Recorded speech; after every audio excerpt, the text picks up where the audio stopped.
প্রায় 2 বছর পরে আজকে খাঞ্জার মধ্যে মাছ ধরার নামলাম। 2 বছর বাড়িতে আসলাম না, এর লাগে খাঞ্জার মধ্যে মাছ ধরতাম পারছি না।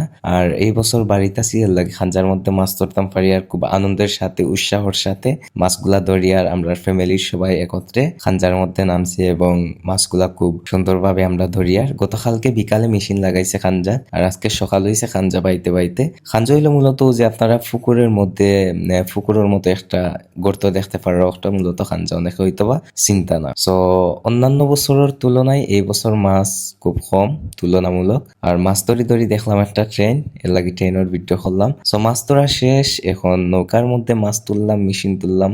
যে নদী আছে, নদী পারাপার করমু নৌকা দিয়া। মাছ মোটামুটি মিলছে আলহামদুলিল্লাহ, বাট অন্যান্য বছরের তুলনায় এই বছর মাছ কিছুটা কম। যা হয়েছে আলহামদুলিল্লাহ সব মিলাইয়া। তো মাছ ধরার পরে আমার অবস্থা দেখতে পারো আপনারা, কি একটা অবস্থা হয়েছে। তো আজকের ভিডিও এতটুকুই, সবাইকে ধন্যবাদ সম্পূর্ণ ভিডিও দেখার লাগে।